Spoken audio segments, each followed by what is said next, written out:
I'm always aware of light being the origin of the photograph. Well, this is the first time I've seen this in quite a few years. I'm Catherine Yass and I'm an artist working with photography and film. My photographs are generally shown on light boxes. To see a negative, you have to look at it on a light source, so I'm keeping that connection to what made the photograph.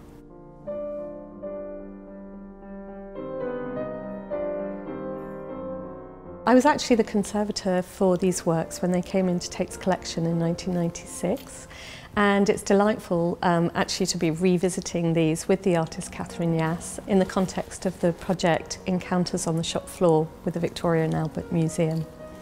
I was commissioned to do this work by the Public Art Development Trust in 1994, and it was in a psychiatric hospital. I took probably about a year making the photographs, and a lot of it was to do with waiting for the corridors to be empty, waiting for the sun to be in the right place. There was a lot to do with time in there. I became really interested just in the backgrounds when you took the people away, so these images are the scale of somebody that you would do a portrait in a way, but there's like a missing centre. So I was interested in that gap that you could fall into and yourself be in this place where identity is so unstable in a way. All of these areas here are these quite sort of sickly, weird, bluey yellow colours, and they put you in a really strange space, which is a kind of psychological space. And the way that the corridors sort of smother you and mother you and pull you in, and the colours here almost work like smells, and obviously there's all those institutional smells in a hospital. I've taken one shot which is a positive image, just like a normal image like you would see in a normal camera, and then the other one I've loaded incorrectly and processed incorrectly and superimposed on top, and that one comes out as a kind of blue negative. And the two kind of fight each other and disrupts any easy reading. This project really allows us to work very closely with the artist to understand what it is that we're trying to preserve about the work, and actually how it was made has impact on how we think about its conservation. In the world of photography, we have the lone artist trying to realise their vision from their studio, but we also have a whole host of different practitioners that they depend upon in order to produce their work. So one of the things we've done through this process of field work is really follow Catherine on a journey around quite a small part of London in which her network of making colleagues are situated, to try to make visible what is often invisible to the viewer who might be seeing a photograph in a museum. Hi Toby. Oh, Catherine, how are you? I've got some film to process. So if you could just do 43 and 44 and hold the others. Certainly, for now. And obviously identify them. So Yep. So although the artist is the end person exhibiting the work, there are a team of people that help them to achieve what they're actually setting out to do.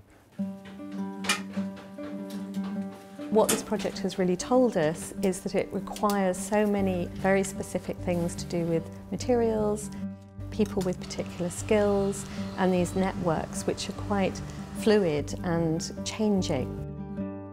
I've spent quite a long time trying to work with different printers and realising that they all have very different sensibilities that you have to kind of key into. First and foremost, you've got to have a good eye, the same as with a photographer. And so that's it, having that eye that you can help and guide clients to the result that they want, because you see it too. They've seen it when they've taken the shot, you have to see it when you're printing the shot. The more you get to know the printer, the more you kind of understand each other. And so it's a very collaborative process. Clouds over the piano are working. The piano is, I wouldn't want to take it any lighter. Yeah, I agree. And I did go darker, but the writing on the piano was starting to fill in. It almost becomes a rite of passage that they trust you with their work and they know they're going to get the good result. One of the things we've been doing is actually trying to create a map, not just of the contemporary networks that Catherine depends upon, but also of the historical networks of how studios have amalgamated, closed down, reopened in other locations, and the movement of people across all of those different studios in the photographic processing world of London. And it's a very, I'd say, quite a close-knit community, really. Most people know each other or know of each other. And at every stage we've been able to track networks within networks, so all of the people in these studios which artists have come to depend upon for their work. Really, our main finding is that we're complicating a whole host of assumptions that come out around the world of contemporary photography, particularly in relation to digital technologies. So people tend to think that with the analog to digital shift, there's a shift away from the kind of master craftsperson in the darkroom to machines that you press the button in and they just spit out images at the other side. And what we've seen is that there's actually a tremendous amount of skilled practice that goes into managing digital technologies, machines and processes. I'm still a photographic printer. It's always been about photographic printing by any means available. So it used to be in the darkroom with enlargers, and now it's with the digital imaging machines with lasers. This project helped us to understand what parts of those networks are stable, what we might be able to go back to really inform future thoughts about reprinting or remaking the prints themselves.